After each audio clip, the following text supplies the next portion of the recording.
Hello guys, welcome back to on my YouTube channel. इस video में जानने वाले एडनर्जिक एगोनिस्ट के बारे में। शायद 25वीं वीडियो होगी जो है फार्मा की। एडनर्जिक एगोनिस्ट जानेंगे जिसको कहते हैं सिंपैथोमिमेटिक्स एजेंट। ये सिंपैथोमिमेटिक्स एजेंट इसको क्यों कहते हैं जो है, क्योंकि ये सिंपैथेटिक स्टिमुलेशंस की तरह जो है ये मिमिक्स करता है। आप देखेंगे फाइट फ्लाइट जो है ट्रिपल एफ कंडीशन जो आती है तो वहाँ पे जो है एड्रेनलिन रिलीज होता है। तो टाइप समझानेंगे इसके बाद, क्योंकि इसके अलग अलग रिसेप्टर्स जो है अलग अलग जगह पाए जाते हैं। तो हमारी हेडिंग है एडनर्जिक एगोनिस्ट है, जिसके अंदर हम क्लासिफिकेशन जानेंगे, फार्माकोलॉजिकल एक्शन जानेंगे एड्रेनलिन का। इसके बाद एड्रेनलिन का फार्माकोलॉजिकल एक्शन जाने के बाद एड्रेनलिन के हम फंक्शन जानेंगे, अलग अलग यूज़ जानेंगे, इसके जो है थेरेपेटिक यूज़ जानेंगे। इसके बाद उसका एडीआर जानेंगे, फिर इसका जो है यूज़ जानेंगे।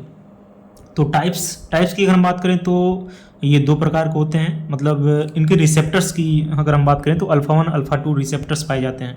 तो रिसेप्टर्स जो है अल्फ़ा 1 और अल्फ़ा 2 रिसेप्टर्स जो है पाया जाता है। अल्फ़ा 1 रिसेप्टर्स जो है कैपिलरी पाया जाता है, इसके बाद आई में पाया जाता है।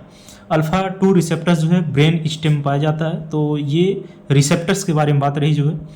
इसके बाद बीटा रिसेप्टर्स की बात करें तो बीटा रिसेप्टर्स 3 प्रकार के होते हैं, बीटा 1 बीटा 2 बीटा 3 होता है। तो जो बीटा रिसेप्टर्स होता है वो B1 जो होता है वो हार्ट और किडनी में पाया जाता है, जो है किडनी के ऊपर पाया जाता है। इसके बाद जो है बीटा 2 रिसेप्टर्स जो है वो ब्रोंकियल म्यूकस में, इसके बाद स्केलेटल मसल में, इसके बाद जो है प्रेग्नेंट यूट्रस में, इसके बाद लीवर में यहाँ पाए जाते हैं।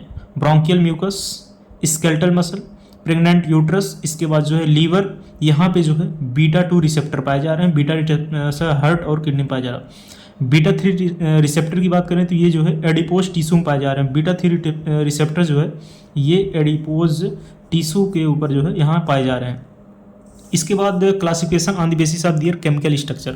क्लासिफिकेशन की अगर हम बात करें तो ये दो प्रकार के होते हैं। एक होता है कैटेकोलामाइन होता है, दूसरा होता जो है नॉन कैटेकोलामाइन होता है। तो जो कैटेकोलामाइन होता है इसके अंदर से जो आता है एड्रेनलिन आता है, नॉन एड्रेनलिन आता है, इसके बाद डोपामाइन आता है।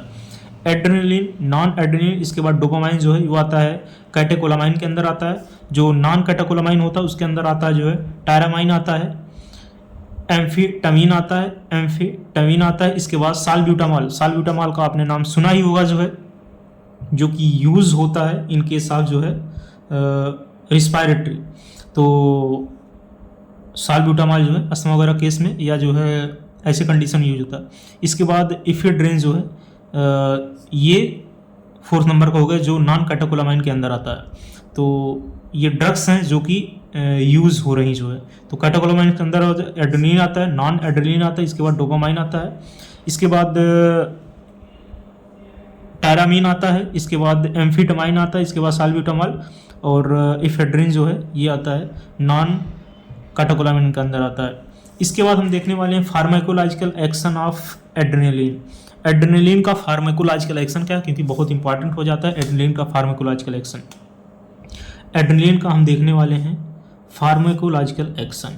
तो फार्माकोलॉजिकल एड्रेनलिन का क्या हो जाएगा, एड्रेनलिन और एपिनेफ्रिन का हम देखने वाले हैं कहाँ कहाँ किसका जो है यूज़ होगा जो है। जैसे जीआईटी पे इसका क्या प्रभाव पड़ेगा, ब्लड वेसल पे इसका क्या प्रभाव पड़ेगा। इसके बाद अगर हम वहीं बात करें तो स्केलेटल मसल पे इसका क्या प्रभाव पड़ेगा, ब्लड वेसल पे क्या पड़ेगा, जीआईटी पे क्या पड़ेगा, रिस्पायरेटरी सिस्टम, आरएस बोले तो रिस्पायरेटरी सिस्टम होगा, रिस्पायरेटरी सिस्टम पे क्या प्रभाव पड़ेगा, हार्ट पे क्या प्रभाव पड़ेगा। इसके बाद हमारे आई पे क्या पड़ेगा जो है, ब्लैडर पे क्या पड़ेगा, ब्लैडर को कॉन्स्ट्रक्ट करेगा जो है डायलेट करेगा।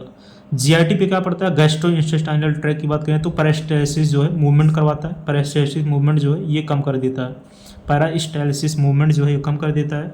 अगर हम रिस्पायरेटरी सिस्टम की बात करें तो वाइटल कैपेसिटी को बढ़ा देता है, वाइटल कैपेसिटी को हमारे जो है ये बढ़ा देता है जो है, पैरास्टाल्सिस मूवमेंट कम करवाएगा, वाइटल कैपेसिटी को बढ़ा देगा। अगर वाइटल कैपेसिटी बढ़ रही है तो वहाँ जो है ये चीज़ें अपने आप बढ़ जाएंगी। हार्ट रेट हो गया, फोर्स ऑफ कंट्रैक्शन हो गया, एफओसी है फोर्स ऑफ कंट्रैक्शन, सीयू है कार्डियक आउटपुट, ये चीज़ें बढ़ जाएंगी। Heart rate, force of contraction, cardiac output जो है ये चीज़ें आपको बढ़ती हुई प्रतीत मिलेंगी अगर आपने इसका डोज ले लिया है।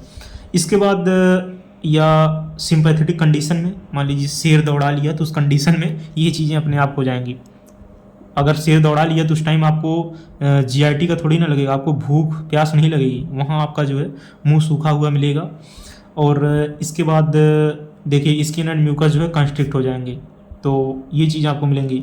इसके बाद हार्ट रेट बढ़ जाएगा, रिस्पायरेटरी रेट अपने आप बढ़ जाएगा, शेर दौड़ा लेगा, क्या हुआ, यही कंडीशन तो होगी।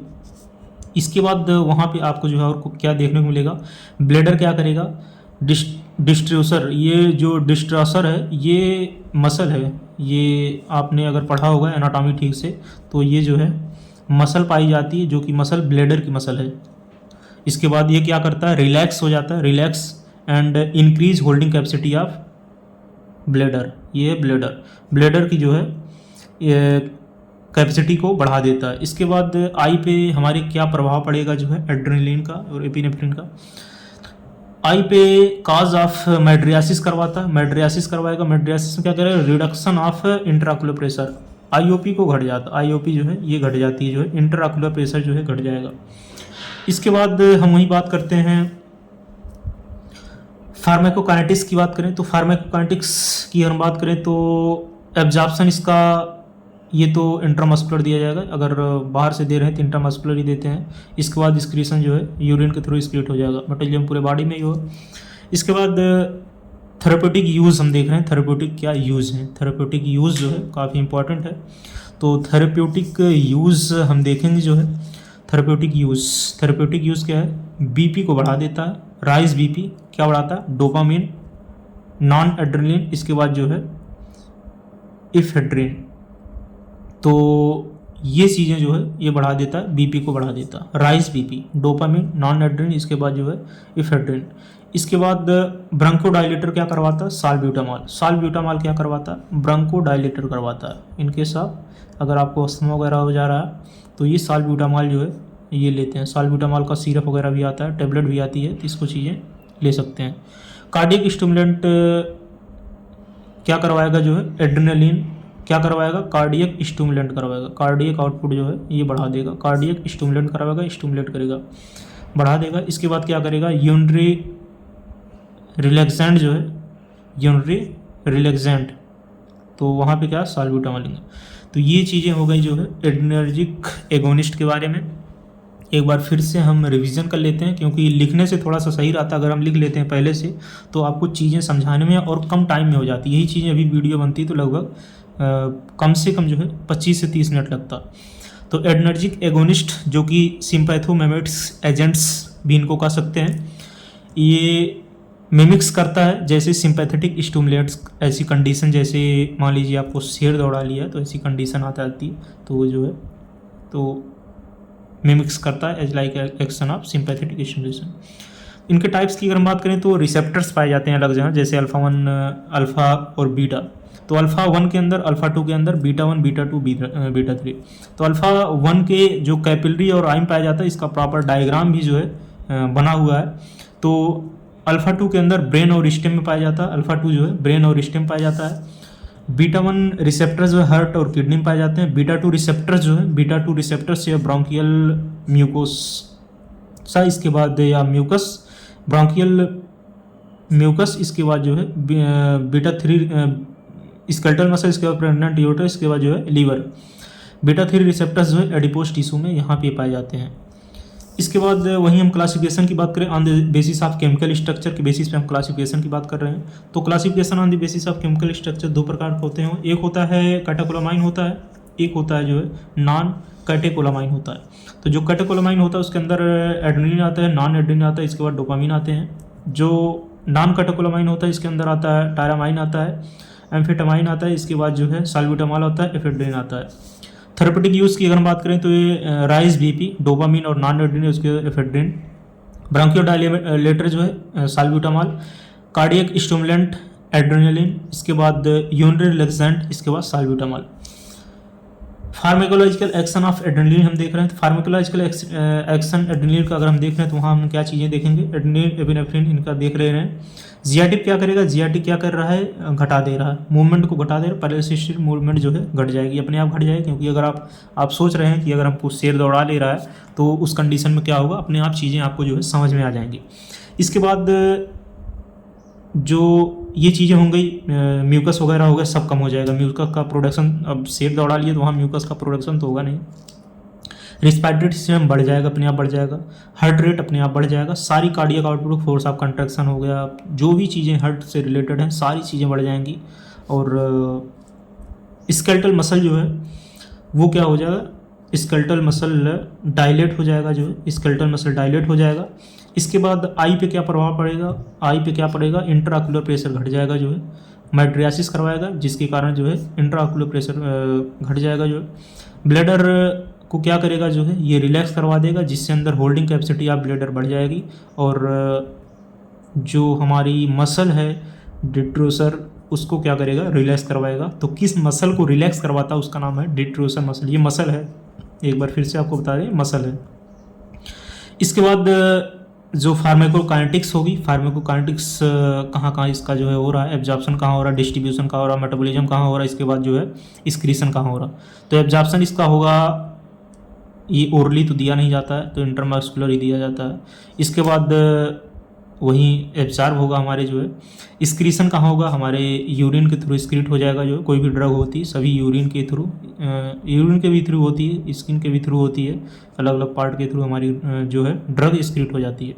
इसके बाद एडीआर की बात करें तो एडवर्स ड्रग रिएक्शन की बात करें तो क्या होता है, एडवर्स ड्रग रिएक्शन ट्रैकीकार्डिया करवाता है। एडवर्स ड्रग रिएक्शन की बात करें, एडीआर की बात करें तो ट्रैकीकार्डिया करवाएगा, हेडेक करवाएगा, ट्रैकीकार्डिया करवाएगा, हेडेक करवाएगा, ट्रैकीकार्डिया, हेडेक। इसके बाद जो है हेमीप्लेजिया, हेमीप्लेजिया करवाएगा, हेमीप्लेजिया। यूज इसका क्या, ब्रोंकियल अस्थमा, ब्रोंकियल अस्थमा में देते हैं। इसके बाद ग्लूकोमा में, ग्लूकोमा, इसके बाद ब्रोंकियल अस्थमा में जो है हम ये चीज़ें दे रहे हैं, एड्रेनलिन, एपिनेफ्रिन, ये चीज़ दे रहे हैं। तो आशा करते हैं वीडियो आपको जो है इन्फॉर्मेटिव लगी होगी। इन्फॉर्मेटिव क्या, वीडियो इंपॉर्टेंट ही है। जिस प्रकार ये नोट्स बना हुआ है इसी प्रकार आप जो है नोट्स बना के इसको रटिए, क्या करिए, लेकिन इतना ही कंटेंट पर्याप्त है। अगर इतना कंटेंट आपने समझ लिया है तो इसको आपको लिखने में आसानी होगी थ्योरी के बेसिस पे। इतना ही लिख दे रहे हैं, अगर 10 नंबर में आ रहा है इतना ही आप बना दे रहे हैं तो 10 नंबर कोई देने से रोक नहीं सकता है। 10 नंबर आराम से आपका, 10 नंबर अगर कंटेंट आ रहा है, कोई भी कंटेंट अगर आप प्रिपेयर कर रहे हैं तो कम से कम मिनिमम 10 से 15 नंबर में उसको प्रिपेयर ही करिए। नेक्स्ट वीडियो होगी अल्फा और बीटा ब्लॉकर होगी। इसके बाद हम सीधा आ जाएंगे जो है एक एक सिस्टम पे आ जाएंगे और ड्रग को वहाँ पे क्लासिफिकेशन को हम समझेंगे। तो मिलते हैं नेक्स्ट वीडियो में नए अपडेट के साथ। बाकी इसका फ़ोटो हमारे व्हाट्सएप ग्रुप में और टेलीग्राम चैनल पे फ़ोटो आपको जो है मिल जाएगा। जय हिंद।